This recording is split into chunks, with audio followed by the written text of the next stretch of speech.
The desert was silent that night, except for the soft whisper of the wind brushing over the sand. The stars looked brighter than ever, painting the sky with silver light. Alex Carter sat near his old off-road vehicle, holding a cup of coffee and staring at the vast heavens above. He was alone, but he didn't mind it. Solitude gave him peace. He was a man who loved mysteries, the kind that made others afraid. He had come to this desert for a reason. For the past few nights, people had reported strange lights moving across the sky. Not like planes, not like meteors. Alex, who worked as a science journalist, wanted to see them for himself. He wanted a real story, something that could wake the world up from boredom. Hours passed and nothing happened. The desert felt endless, quiet, and a little haunting. Alex began to think maybe the stories were only illusions, tricks of the atmosphere. He was about to pack up when his wristwatch started to flicker. Then his camera, his flashlight, and even his vehicle's dashboard began blinking wildly. "What the?" Alex muttered, standing up. The air around him started to hum deep and low, as if the world itself was holding its breath. A bright column of light shot down from the sky, so strong that Alex had to cover his eyes. He tried to move back, but his feet felt weightless. The sand below him began to swirl like a whirlpool. Before he could scream or react, everything vanished: the desert, the stars, even the ground. He found himself suspended in a strange blue light, weightless, drifting upward. His heart raced and his mind spun in confusion. Then, just as suddenly, he was standing on something solid again, smooth, cold, metallic. He blinked and looked around. The air smelled fresh, cleaner than anything he had ever breathed. He stood inside a large, glowing hall with walls made of crystal and light. Everything pulsed softly like a living thing. Alex tried to steady his breath. "Okay, this is a dream. It has to be," but then a voice spoke. "You're awake." Alex turned sharply. A figure stepped forward, tall and graceful. For a moment, he could not find words. The being before him looked humanoid, but not quite human. Her skin shimmered faintly like silver under moonlight, and her eyes were a deep shade of violet, calm, intelligent, and filled with curiosity. Her long hair floated slightly, as if the air itself moved around her. She wore a white uniform with soft, glowing patterns that looked both elegant and functional. Alex's voice finally returned. Who are you?" "I am Lyra," she said gently. "And you are safe. You are aboard the vessel Aurelia." "Vessel?" Alex repeated, his eyes wide. "You mean a spaceship?" Lyra tilted her head slightly, her expression unreadable but calm. "Yes, you were chosen for observation." "I mean you no harm? Observation?" Alex said, stepping back. "You abducted me!" Lyra's expression softened. "Not abducted, invited, though I understand how it must appear to you." Alex's heart was pounding. He wanted to run, but where could he go? The walls shimmered like energy fields, and beyond them he could see the stars, endless and bright. Lyra gestured with a gentle motion of her hand. "Please come. You must be frightened. Allow me to show you where you are." Despite his fear, curiosity took over. Alex followed her through the glowing corridors. Strange floating lights followed them, lighting the way like silent fireflies. The ship was filled with quiet energy, almost musical in its hum. Lyra spoke as they walked. "Your world emits strong signals into space. We have studied them for centuries. Your radio waves, your transmissions, your music. Humans are fascinating." "Fascinating?" Alex asked, still cautious. "Yes," Lyra said, turning her violet eyes toward him. "You are fragile compared to many species, and yet you endure. You fight storms, hunger, even war, and still you create art, laughter, and hope. That is beautiful." Alex felt his heartbeat slow. There was no threat in her tone, there was only honest wonder. For the first time, he noticed her expression wasn't that of a conqueror or a scientist. She looked like someone who wanted to understand. "Why me?" Alex finally asked. "There are billions of humans. Why did you bring me here?" Lyra stopped and looked out through a large window. Outside, the stars drifted past like glowing dust. "Because you look at the stars with curiosity, not fear. We saw you watching from the desert. Your mind was open. That made you the perfect one to speak to." Alex blinked. "You saw me?" Lyra nodded. "We have observed Earth for a long time. Few humans ever look up anymore. Most look down, into machines, into noise. But you were searching for something greater." Her words made Alex quiet. Somehow she had seen right through him, through the loneliness he never admitted, the longing to discover something beyond the dull limits of Earth. As they continued walking, they reached a chamber filled with floating holograms, rotating models of galaxies, planets, and strange creatures. The air shimmered with light and sound. Lyra pointed at a small blue dot within one of the holograms. "That is your world," she said softly. "Beautiful and fragile. Your species has great potential, but it stands on the edge of both creation and destruction." Alex stared at the floating Earth, small and glowing. "Yeah," he said quietly. "We're not perfect." Lyra turned to him with a faint smile. "Perfection is not required. Growth is." For a moment, they simply stood there in silence, the universe spinning around them in miniature form. Alex's fear slowly turned into fascination. He still didn't understand why he was there, but the strangeness was starting to feel less terrifying and more miraculous. Then Lyra said, "You must rest. The journey will be long. You are safe here, Alex Carter." "How do you know my name?" he asked, startled. Her eyes glowed faintly. "We have studied your identity through your digital traces. It was necessary to communicate properly. But do not worry. Your world will not know you are gone. We made sure of that." That last sentence made Alex's chest tighten. "You made sure of that? What does that mean?" "It means," Lyra said gently, "you have time. No one will notice the hours passing differently here. When you return, if you choose to return, it will be as if you never left." Alex frowned. "If I choose to return?" Lyra didn't answer directly. Instead, she turned to leave. "Rest now. We will speak again soon." She left him in a small chamber that looked like a mix between a room and a garden. The walls shimmered with gentle blue light and soft music played like wind over water. A bed made of light and air shaped itself at his touch. Alex sat down, his mind racing. He looked at his hands, still trembling, then at the glowing walls. "This can't be real," he whispered, but the floor beneath him vibrated faintly with the hum of the ship's engines. The air smelled like flowers and metal at the same time. As he lay back, exhaustion pulled him under. His last thought before sleep took him was of Lyra, those violet eyes so calm and strange. He didn't know if she was his captor or his guide, but one thing was clear. His life would never be the same again. When Alex woke up, he expected to see sand and stars again. Instead, he saw soft blue light glowing from the ceiling and heard a distant humming sound. Calm, steady, almost like a heartbeat. For a few seconds, he couldn't remember where he was. Then the memories rushed back. The light, the strange ship, and the alien woman with violet eyes. He sat up quickly, blinking. The bed he lay on looked like a floating crystal, but it felt warm and soft beneath him. The air smelled fresh, almost sweet. He looked around the room. The walls weren't solid metal, but transparent energy fields shifting gently like liquid glass. It was beautiful, in a way that made him forget his fear for a moment. Before he could stand, the wall in front of him opened silently like mist parting. Lyra stepped in, her calm expression the same as before. "You rested well?" she said softly. Alex nodded slowly, unsure how to reply. "I guess so. It's hard to rest when you wake up in space." Lyra smiled slightly, a small but real smile. "Understandable. You are far from home, but I promise you are safe here." She handed him a small silver orb that floated above her palm. "This will refresh your body. Your species requires water and nutrients frequently." Alex looked at the orb suspiciously. "Is it food?" "In your understanding, yes," Lyra said. "It provides hydration and sustenance." He hesitated, then touched the orb.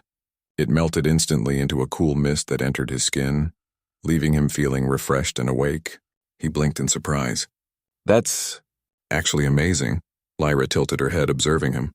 "Your body adapted quickly, impressive." Alex stood up, his curiosity growing stronger than his fear. "So what now? Am I supposed to just stay here forever?" Lyra shook her head. "Not forever. For now I wish to show you my world, my home. You will learn, and so will we." She gestured for him to follow. They walked through long corridors filled with glowing patterns that seemed alive. Every surface moved slightly as if breathing. They passed other aliens, tall, elegant beings like Lyra, all with faintly glowing skin and calm faces. Some looked at Alex curiously but said nothing. Lyra noticed his nervousness. "Do not fear. They know who you are. You are our guest. Guest? Alex asked. You mean experiment? She stopped walking and looked directly into his eyes. No, Alex Carter. We do not harm guests. We learn from them. You are the first human to stand on our vessel, the first we have invited. Her voice was calm, but Alex could feel sincerity in it. Something in her eyes told him she was not lying. They entered a wide chamber and the floor suddenly opened into a vast window. Or maybe it wasn't a window, but a projection that surrounded them completely. Alex gasped. Below them was a planet covered in silver oceans, glowing forests and floating cities that sparkled like constellations. That's your planet? Alex whispered, his voice filled with awe. Yes, Lyra said quietly. The world of Elysia. The ship began to descend through the clouds. Alex's eyes widened as he saw cities made of light and crystal, connected by golden bridges that curved through the air. Giant floating platforms held gardens that shimmered with strange plants glowing in blue and green shades. Creatures that looked like birds but had wings of light flew gracefully among them. It's incredible, Alex breathed. It's like a dream.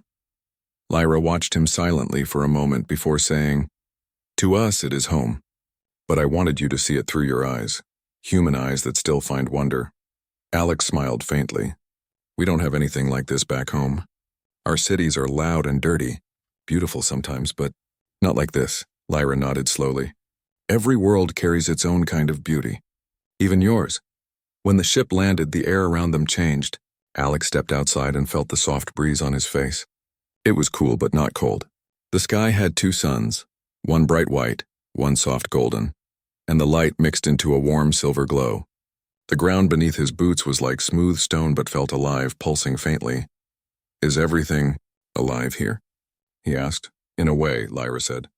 Our technology is grown, not built. We shape it with thought and harmony. That is how Elysia survives without decay. As they walked through the city, Alex saw people moving gracefully through the air using small floating platforms. Others controlled machines with gestures, their movements precise and calm. There was no noise, no shouting, no chaos, only quiet communication and laughter. Children, smaller versions of Lyra's kind, played in fields of floating crystals that changed color when touched.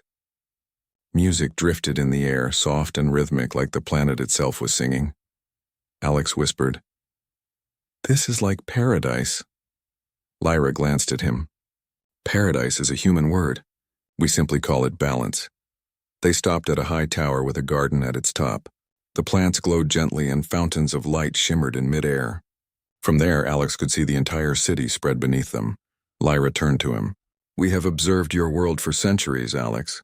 We watched your people grow so quickly, so passionately. You built machines that could cross the stars, yet you fight among yourselves. Alex sighed, staring at the horizon. Yeah, we're good at fighting. Not so good at peace. Perhaps, Lyra said, but you have something we lost long ago. He looked at her curiously. What's that? Emotion, she said softly. Raw, unpredictable emotion. It drives your kind to create, to dream, to protect. It also drives conflict, yes, but it is what gives you your strength. Alex thought about her words. You mean, we're special because we feel? Yes, Lyra said. We mastered logic and balance, but in doing so, we lost some of what made us alive. You, Alex, are a reminder of that. Humans remind the universe what it means to care, to risk, to hope. He didn't know how to answer. The thought that an advanced alien race admired humans felt strange, almost unreal. For centuries, humans had imagined aliens as smarter, stronger, better. Yet here was one saying they lacked something humans still had. Lyra guided him through several more areas, a vast library made of energy fields where information floated as glowing symbols, a healing center where light and sound cured wounds, and an observation deck where stars seemed close enough to touch. Alex's awe grew with every step. You've built all this, and yet you think we have something you don't? Lyra smiled faintly. Knowledge is not everything. Sometimes wisdom comes from simplicity. As they walked, a group of Elysians approached them. One of them, taller and older-looking, had deep blue eyes and an air of authority. He spoke in a melodic voice. Lyra, the council requests your report. Lyra nodded. Of course. This is Alex Carter, our guest from Earth. The elder looked at Alex thoughtfully. A human, curious, I hope you find our world educational. I already have, Alex said honestly. The elder gave a small smile. Then perhaps we will learn from each other. He turned and left. After he was gone, Alex looked at Lyra. Was that your leader? One of them, she said. He is cautious.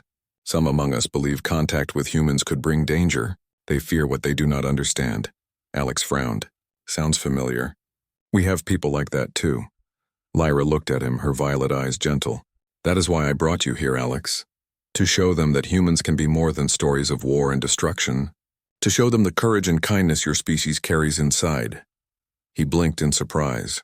You brought me here. To prove something? Yes, Lyra said. To show them hope. Alex stared at her for a long moment. Something in her voice, calm, certain yet quietly emotional, made him realize she truly believed in what she said. He smiled slightly. Then I'll do my best not to disappoint you. Lyra's expression softened, and for the first time she laughed, a soft, melodic sound that filled the air like music. You already haven't. That night, as the two suns sank behind the glowing towers, Alex sat beside a crystal pond watching the reflections ripple like silver fire. He thought about Earth, his apartment, his friends, the endless noise of city life. And then he looked around at this world. Quiet, bright, balanced, beautiful. A strange thought entered his mind. For the first time since his abduction, he didn't feel trapped. He didn't want to escape. Something inside him whispered that maybe, just maybe, this was where he was meant to be. Days passed, or at least what Alex understood as days. On Elysia, time moved differently. The twin suns rose and set in graceful rhythm, painting the sky in silver and gold. Alex had begun to learn their ways. Every morning, Lyra would meet him in the Garden of Lights. There she taught him about Elysia's culture, history, and science. The more he learned, the more amazed he became. Elysians didn't build cities with machines. They grew them using living crystals that responded to harmony and thought. They communicated not just with words, but also through tones and colors. Every sound, every gesture carried meaning. It was like living inside a song that never ended. Still, Alex noticed something else. For all their peace and brilliance, Elysians lacked something human. They were calm, yes, but also distant. Their lives were perfect, but emotion seemed rare. Lyra was different, though. She smiled more. She asked questions no other Elysian did. She seemed to feel things deeply, though she tried to hide it. One day, as they stood overlooking the glowing city, Lyra turned to him. The council has decided, she said. They wish to test you. Alex blinked. Test me? What kind of test? To understand your species, she said softly. They wish to see what makes humans unique. They call it the trial of understanding. He frowned. Sounds serious. It is, Lyra admitted. But it is not meant to harm you. It is a way to see your mind and heart, to see if you are truly as brave and creative as your world suggests. Alex took a deep breath. All right, I'll do it. Lyra looked slightly surprised. You agree so easily? He shrugged. If it helps your people understand humans better, then yes. I'm not here to hide who we are. Lyra smiled faintly. Then may your courage guide you, Alex Carter. The next day, Alex was brought to a circular hall made of crystal pillars. The council members, 6 tall Elysians with glowing robes, stood around a floating platform in the center. Lyra stood beside them, watching quietly. The oldest counselor, named Saran, spoke first. His voice echoed gently. Human, your world has been observed for many cycles. We have seen both greatness and chaos among your kind. You create art and war with the same hands. You show compassion, yet also destruction. We wish to understand. What drives you? Alex swallowed hard. I don't know if I can speak for all humans, he said honestly, but I'll do my best. Then step into the sphere, Saran said. A beam of light appeared in the center of the room. Alex stepped into it cautiously. The moment he did, the world around him changed. The room faded away, replaced by a vast floating landscape of shifting light and shadow. What is this? He asked. Lyra's voice echoed gently in his mind. It is a simulation, a test of instinct, emotion, and heart. You must face choices that reveal your nature. You will not be harmed, but the experience will feel real. Alex took a deep breath. All right, let's do this. The first test began in a ruined city. Buildings were falling, fire flickered in the sky, and distant cries echoed through the smoke. Alex looked around, confused. Then he saw a small figure, a child, trapped under a beam of metal. Without thinking, he ran forward and pulled at the beam. It was heavy, too heavy for one person, but he refused to stop. His muscles screamed and his breath came fast, but he kept pushing until the beam shifted and the child crawled free. The world shimmered, and the scene vanished. Lyra's voice whispered, "You could have saved yourself by leaving the illusion. Why did you stay?" "Because someone needed help," Alex said simply. "That's what we do." The next test began in a different place, on a frozen wasteland under a dark sky. Alex shivered in the cold. In front of him stood a strange machine made of light. A voice said, "To survive you must choose. Use all energy to save yourself, or share it with others." He looked around and saw several figures struggling in the snow. Not real people, but illusions of them. Alex thought for a moment, then shared the energy with everyone. The warmth spread, and they all stood together under the faint glow of the stars. When the scene vanished again, Lyra's voice asked softly, "You risked your own life to help strangers." Alex smiled faintly. "That's what makes us human." The final test came. This time Alex stood on a high mountain with a view of Earth below. Blue, beautiful, alive. A voice asked, "You have learned of our world. Would you choose to leave your home and stay here forever? If given the chance?" He froze. It wasn't a simple question. He thought of his planet, messy, noisy, full of problems. But it was still home. Then he thought of Elysia, peaceful, bright, perfect. And of Lyra standing beside him in his mind, silent but watching. He smiled sadly. "If I had to choose, I'd stay where I can make a difference. Maybe that's Earth, maybe it's here. But wherever I am, I'd try to make it better." The light around him glowed brighter and the illusion faded. When he opened his eyes again, he was back in the crystal hall. The council stood in silence. Then Saran spoke. "The trial is complete. You have shown compassion, courage, and selflessness. Your kind may be flawed, but you carry strength we had forgotten." Lyra stepped forward, smiling proudly. "I told you," she said softly. "Humans are not weak." Saran nodded slowly. "Perhaps you are right, Lyra of Elysia. This human has proven that emotion is not weakness. It is balance." Alex exhaled deeply, relief washing over him. "So, I passed?" Lyra laughed quietly. "You did more than that." Later, as they walked through the glowing gardens, Lyra spoke again. "You surprised them, Alex, even me." He grinned. "Good surprise or bad surprise?" "Good," she said. "You showed them that courage is not about strength. It is about choice." He looked at her, smiling softly. "And what about you? Did I pass your test too?" Lyra turned to him, her violet eyes shining. "You did not need to take one. I already believed in you." They stopped near a silver pond where the reflection of the twin suns shimmered like liquid gold. The gentle sound of wind filled the air. For a while they stood in silence. Alex felt something warm in his chest, a quiet connection he couldn't explain. Lyra broke the silence. "There is something I have not told you," she said quietly. "Not everyone on Elysia agrees with your presence here. Some think you are dangerous. They fear your kind's emotions could disturb our balance." Alex frowned. "I thought the council accepted me." "They did," Lyra said. "But not all of them trust easily. I will protect you, but you must be careful." He nodded. "I understand. I don't want to cause any trouble." Lyra looked at him, her expression serious but kind. "You already have, but perhaps the kind that changes things for the better." That night, as the city lights shimmered below them, Alex sat on the balcony of his chamber. He couldn't sleep. His mind was full of thoughts. The trial, the council, and especially Lyra. He realized that he didn't see her as an alien anymore. She was his friend, his guide, someone who made him feel both safe and challenged. He looked up at the sky, where Earth was just another star now. "I wonder if they'd believe me if I told them," he whispered. Behind him, the door opened quietly. Lyra stepped in, her soft footsteps barely audible. "You are awake," Alex smiled without turning. "Hard to sleep when you've just been tested by aliens." She came closer, her eyes reflecting the starlight. "You did well. The council sees your value now, but I see something else." He turned to face her. "What's that?" Lyra hesitated, then said gently, "You remind me of what we lost. the fire that moves the heart to act, to dream. Perhaps that is why I brought you here. Alex looked at her, surprised. You mean it was your idea? She nodded slowly. Yes, I believed there was more to your kind than fear and conflict. And now, I know I was right. They stood quietly under the twin moons, the light wrapping around them like silver mist. For the first time since arriving on Alesia, Alex felt completely at peace, and deep inside, he began to understand something. Maybe this abduction wasn't an accident at all. Maybe it was destiny for both of them. Alesia was peaceful, but peace could be fragile, even in a world of light.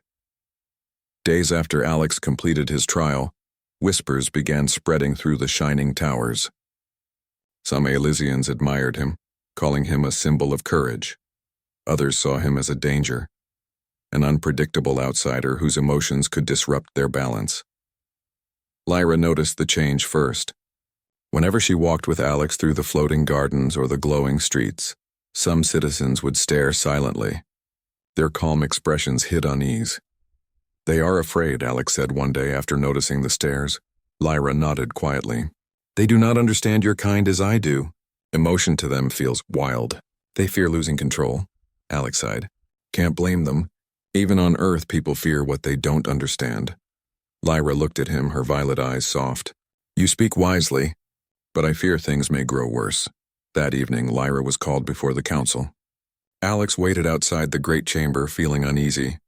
The tall crystal doors shimmered faintly with energy, and through them he could hear faint voices, calm but tense. When Lyra emerged, her face looked troubled. What happened? Alex asked. The council is divided, she said softly. Some believe your presence is dangerous. A faction has begun to act on their own. They call themselves the Preservers. They think humans should not be allowed contact with our world. Alex frowned. You mean they want to send me back? Lyra hesitated. Worse. They want to erase all memory of your visit by any means. He stared at her in shock. Erase how? Through energy purging, she said. It is a process that removes traces of foreign matter from our systems, but it can also harm living beings. Alex's stomach tightened. So they destroy me? Lyra looked down. I will not allow that. For the next few days, the atmosphere changed. Security drones began patrolling the city more often. Alex was told to stay inside his quarters, for safety. Lyra visited him daily, bringing food and updates, but he could see the worry in her eyes. Maybe I should just leave, Alex said one night. If I'm causing trouble, Lyra shook her head. No, running will not solve this. The Preservers believe humans are dangerous. If you leave now, their fears will be confirmed. They must see that humanity can be trusted. He gave a small smile. You have a lot of faith in me. I have faith in what I saw, she said simply, but faith would soon be tested.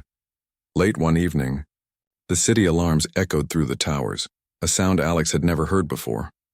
The soft hum of Alesia turned sharp and urgent. The air around him shimmered red. Lyra burst into his room, her calmness replaced by urgency. The Preservers have attacked the central core. They plan to shut down the power field that keeps the city stable. Alex's heart raced. If they do that, the entire city will fall from the sky, Lyra said, her voice trembling. Thousands could die. Then what are we waiting for? Alex said, grabbing his jacket. Let's stop them.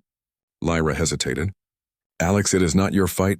Maybe not, he interrupted, but your people trusted me. I'm not going to sit here while your world burns.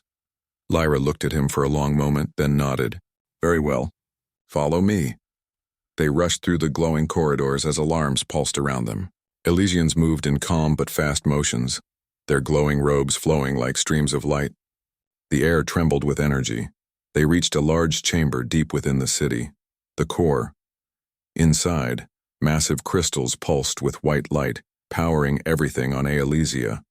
Around them stood several figures in dark robes, their faces calm but eyes cold. One of them turned. You brought the human here? He said to Lyra, his tone sharp. You betray your own kind. Lyra stepped forward. You betray Alesia. The core sustains all life here. If you damage it, you destroy everything we built. The leader's expression didn't change. Better destruction than corruption. The human's presence has already disturbed our balance. His emotions spread like infection. Alex took a step forward. If your balance is so weak that one person can break it, maybe it's not real balance at all. The leader's eyes flashed with anger. Silence, human. He raised his hand and a wave of energy struck the floor, shaking the chamber. Lyra reacted instantly, raising a glowing shield that absorbed the blast. Alex, she shouted. The core, they're overloading it. He turned toward the main console, a floating platform covered in energy symbols. Sparks of light shot from it, growing unstable. I can fix this, Alex said, running forward. Lyra stared. You don't know our systems. Maybe not, he said, but I know how electricity works, and panic looks the same on every planet. Ignoring her protests, he studied the glowing panels. The symbols reminded him of wave patterns, frequencies perhaps. He remembered how Lyra had told him that Alesian technology responded to harmony and sound. He thought fast, then shouted, Lyra! They're machines, they react to sound, right? She nodded quickly, yes. Then we can cancel their frequency, he said. If they're trying to overload it with noise, we just have to play the opposite tone. Lyra's eyes widened in realization. You're right. Together they began adjusting the glowing crystals. Lyra sang a steady, low note, her voice clear and calm, while Alex adjusted the control panels, creating the reverse pattern. The chamber vibrated violently, light bursting in waves. Almost there, Alex shouted. The preservers tried to interfere, but the energy field around the core flared bright, pushing them back. One of them cried out as the control systems rejected their signals. With one final note from Lyra, the light stabilized. The hum returned to normal, calm, steady, alive. It was over. The preservers were disarmed and taken away by the guards. The danger had passed. Lyra turned to Alex, her eyes shining with relief. You did it. You saved the city. He smiled, breathing heavily. We did it. Together. Later, the council gathered once more. This time, there was no argument. The oldest counselor, Saran, looked at Alex with quiet respect. Human, he said. Today you proved that emotion is not weakness. It was your courage and instinct, the very things we feared, that saved Alesia. Lyra stood beside Alex, proud and calm. Saran continued, Our people owe you gratitude. You have reminded us of something we had forgotten, the strength that comes from heart and unity. Alex rubbed the back of his neck awkwardly. I just did what anyone would do, Lyra smiled softly. No, Alex, not everyone would. The council bowed slightly, a rare gesture of deep respect. Alex felt overwhelmed but honored. That night, the city glowed brighter than ever before. The towers shimmered with new light and the air hummed with music, not mechanical but joyful. It was a celebration. From a balcony high above the city, Alex and Lyra watched the glowing skies. Floating lanterns drifted upward, carrying light into the night. Lyra turned to him. You changed them, Alex, you changed us, he chuckled softly. I think maybe we changed each other. Lyra looked at him thoughtfully. The council has offered you a choice. You can stay here as a representative of your world, or return to Earth. He stared out over the city, lost in thought. The lights reflected in his eyes like stars. I don't know, he admitted. Earth is my home, but this place feels like it's become part of me. Lyra smiled gently. Whatever you choose, you will always have a place here. They stood side by side, silent and peaceful, watching the lights rise toward the stars, but far away. In the deep space beyond Alesia, something stirred, a faint ripple in the darkness, as if the universe itself was watching their small victory. Lyra glanced at the stars and whispered, almost to herself, balance always draws challenge. The story of humanity may have only just begun. Alex didn't hear her words. He only looked up, thinking how strange it was that an abduction had brought him here, and how he didn't regret a single moment of it. Alesia was peaceful again. The floating towers shone brighter than ever, and the people who once doubted Alex now spoke his name with respect.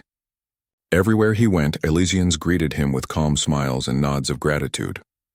He was no longer seen as a stranger, but as the human who had saved their world. Alex, however, didn't feel like a hero. When he looked out from the balcony of his quarters, he still felt like a man far from home, caught between two worlds. The view below was breathtaking, glowing rivers of energy, sky gardens filled with crystal flowers and silver birds that glided silently through the mist. It was paradise, yet his heart still remembered the blue skies of Earth, the smell of rain, and the laughter of ordinary people. Lyra often visited him there. She would bring him Elysian fruit that shimmered softly, or share stories from her people's long history. Every time she spoke, her voice carried warmth, calm, musical, and full of feeling. But Alex knew something was coming. The council would soon demand his decision. One quiet evening, Lyra arrived dressed in a flowing white robe that glowed faintly under the starlight. Her eyes reflected both pride and sadness. "The council has finished their preparations," she said softly. "Tomorrow they will open the gateway." Alex turned to her, confused. "Gateway?" "It is the portal between our worlds," she explained. "It will connect Elysia to Earth for a short time. You can return home, safely." He was silent for a moment. "So, this is goodbye." Lyra's lips curved in a small, wistful smile. Not goodbye. Just a choice. That night Alex couldn't sleep. He walked through the quiet corridors of the city, passing glowing walls that hummed softly like distant music. Every step echoed his thoughts. He had come here as a prisoner, taken against his will. But he had been treated with kindness, learned about an entire civilization, and found friendship, maybe even something deeper, in Lyra's gentle strength. Still, Earth was his home. His family, his memories, his humanity, they all belonged there. He reached a large window that looked out into space. The stars stretched endlessly before him, countless and silent. Somewhere out there, Earth was spinning, small, fragile, beautiful. "Am I really ready to leave this behind?" he whispered to himself. Morning came with a golden glow. The city gathered near the center tower, where the gateway shimmered like a ring of light suspended in the air. Around it stood the council members, Lyra, and many citizens who had come to witness the moment. Lyra stood beside Alex, her expression calm, but her eyes full of emotion. "Once you step through," she said softly, "you will return to the same place you were taken from. No time will have passed on Earth. You will remember everything, but the world will not know." He nodded slowly. "And if I stay?" She looked at him gently. "Then you will live among us as a bridge between our worlds. You will help us learn more about humanity, and perhaps one day both our kinds can meet in peace." Alex took a deep breath. "That sounds like a big responsibility." Lyra smiled. "You've already carried one before, when you saved our city." Her words made him smile faintly, but inside his thoughts were spinning. Stay here and be part of something beyond imagination, or return home and live the life he once had. He looked around, at the graceful towers, the calm faces of the people, and the endless sky.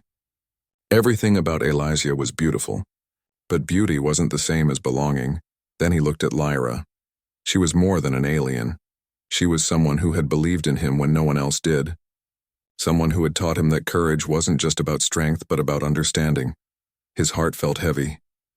"Lyra," he said quietly, "when I came here I was afraid. I thought I'd been taken from everything I knew. But now I realize you gave me something I never had before, a chance to see the universe through different eyes." She listened silently, her violet eyes glistening. "But I think my place is still back there," he continued. "Earth needs to know that we're not alone, that there's hope beyond our little world. I want to tell them about you, about Elysia, about what peace really means." Lyra nodded slowly, though her smile trembled. "Then your heart has already chosen." Alex looked down. "I don't want to say goodbye." She stepped closer and placed her hand over his chest where his heartbeat echoed softly. "Goodbyes are for those who forget. I will not forget you, Alex of Earth." He met her gaze, and for a moment neither of them spoke. The light of the gateway reflected in her eyes, wrapping them both in soft gold. The counselor Saran stepped forward. "It is time." Alex took one last deep breath and turned toward the shining ring. He could feel the hum of its power, gentle yet endless. The portal shimmered with light like liquid stars. He looked back at Lyra one last time. She stood still, calm, her hands folded before her heart. "Thank you," he said softly. Lyra's voice was steady, though quiet. "Farewell, human. Wherever you walk, may light follow." With one final look, Alex stepped into the light. The world dissolved around him. Colors, sound, and gravity faded. For a heartbeat, he felt like he was floating between two realities, hearing the faint echo of Lyra's song somewhere far away. Then suddenly, he was standing in the desert again. The night sky above him was clear, the stars unmoving. The same sand, the same silence. His telescope still lay nearby, untouched. Alex blinked in disbelief. No time had passed. It was as if the abduction had been a dream, except it wasn't. He fell to his knees and touched the ground, half laughing, half crying. "I'm back," he whispered. Above him, one star shone brighter than the rest. Elysia, perhaps, or maybe it was just imagination. But in that moment, he felt peace. Weeks passed. Alex returned to his normal life, but he wasn't the same. The world seemed smaller now, but also more precious. Every sunrise reminded him of the golden towers of Elysia. Every breeze carried faint echoes of Lyra's voice. He began writing everything he remembered: the people, their technology, their philosophy, their harmony. But he knew no one would believe him. So he wrote it as a story, one that sounded like fiction, but every word was true. Sometimes at night he would stand outside and gaze at the stars. He'd whisper quietly, "I kept my promise." And somewhere in the distant galaxy, on the glowing world of Elysia, Lyra would look up at the same stars, her heart sensing a faint, familiar warmth. Years passed, and humanity began to reach further into space. New signals were detected, gentle tones of harmony unlike any natural pattern. Scientists couldn't explain them, but Alex knew what they were. He smiled when he heard the recordings on the radio, the same melody Lyra had sung beside the core. A message not of warning, but of peace. It was her way of saying, "We still remember." One evening, as the sun set over Earth, Alex stood by his telescope once more. He had grown older, but his eyes still carried the spark of wonder. He looked up at the same bright star he had seen the night he returned. "You kept your word too," he whispered. And for a brief second, the star seemed to flicker. Not randomly, but rhythmically, almost like a heartbeat. Alex smiled. "Yeah," he murmured. "I never wanted to escape." He turned off the telescope and looked toward the horizon, where the first stars of night began to appear, countless, endless, and alive.